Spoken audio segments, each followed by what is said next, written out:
right, friends, we're on to lesson 4 of our Fighting for a Cause, and today's lesson is Mary mcLoed Bethune, a dedicated teacher. Mary Jane mcLoed was born a long, long time ago in 1875 in South Carolina on her parents' small farm. Mary's parents had 17 children.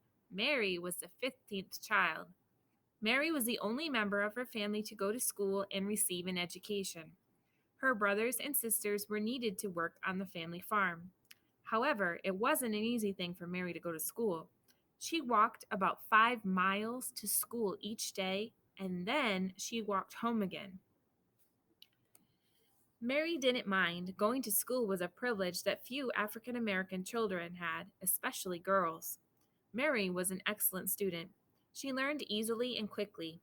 Mary would race home each day to teach her brothers and sisters the things she had learned at school. Mary also taught her neighbors' children. Mary's family was so proud of her. When Mary was 13 years of age, she received a scholarship to study at a school for African American girls. The school was called Scotia Seminary in North Carolina. Mary's mother was so proud of her. She made her a special dress so that Mary would look nice when she went to her new school. Mary was sad to leave her family. They were sad to see her go, but everyone knew that Mary was going to do wonderful things with her life.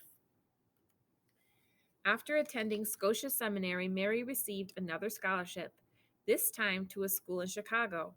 After graduating, Mary returned to South Carolina to become a teacher at the school she had once attended. Mary was determined to educate young African American children, and no one was going to stop her. After several years of being a teacher, Mary decided to start a school of her own. She especially wanted to teach African American girls, as many did not receive an education. Mary had heard about a town in Florida called Daytona Beach. A new railroad was being built there, and many of the workers were African American men. The workers' families lived in camps. Their children did not go to school, and the men earned just about enough money to feed their families. Mary saw this as a great opportunity and came up with a plan. With just $1.50 in her pocket, Mary moved to Daytona Beach, Florida, and opened her own school for African American girls. A kind woman offered Mary a place to live. A friend helped her find an empty house that later became the new school. Old, broken furniture was used, boxes and packing crates from local stores became desks and chairs, and in the autumn of 1904, Mary opened her own school. In the beginning, there were just 6 students, including Mary's own son. Gradually, more and more students came. Each girl paid 50 cents a week for tuition. Mary taught them cooking and sewing, as well as reading, writing, and math. There was never enough money, so Mary baked pies and cookies to sell. Not everyone liked what Mary was doing. One night, while Mary was at school, all the street lights went out. When Mary looked out onto the street, she saw a group of people gathered together. They intended to scare Mary in the hope that she would close her school and leave town. Mary would not be bullied. As the group of people stood in a pool of light, Mary and the frightened girls watched and sang songs. Before long, the people scattered.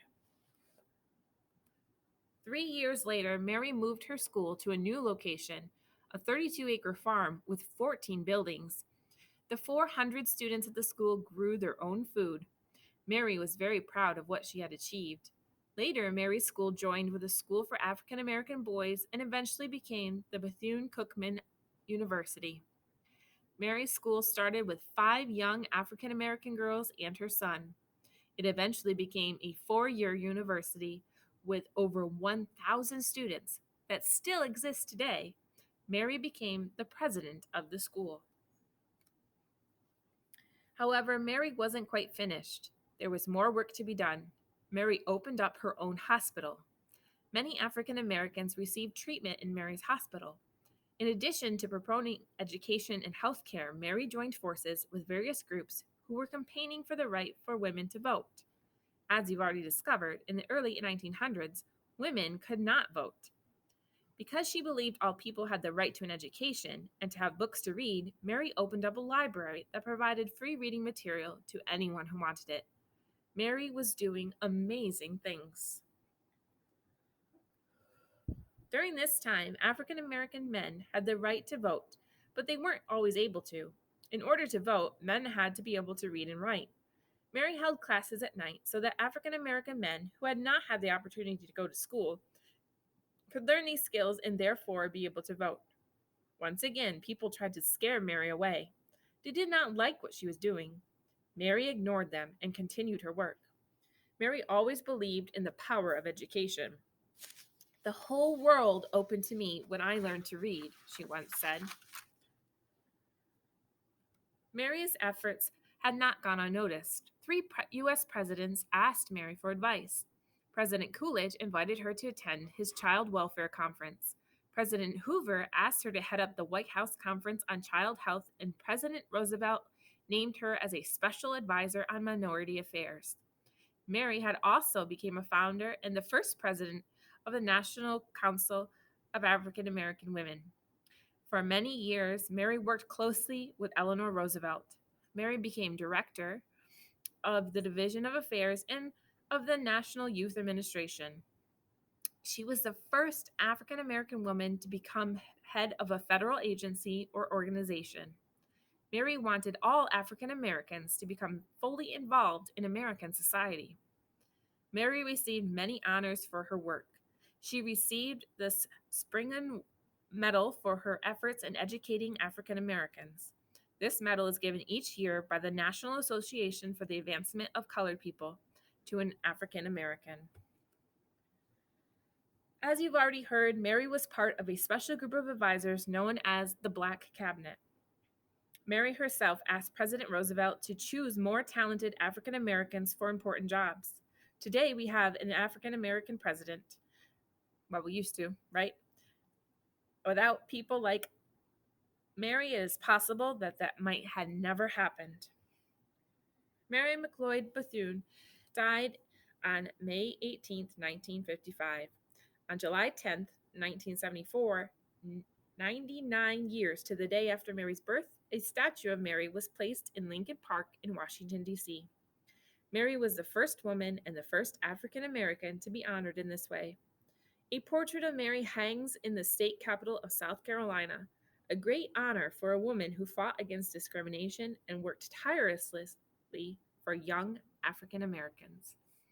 Okay, friends, so now we were able to hear Mary mcLoed Bethune's story and kind of how it interconnects with some of the other heroines that we've learned about. So I want you to think about all the great things she did for the African American community and for education and helping to make things much more fair.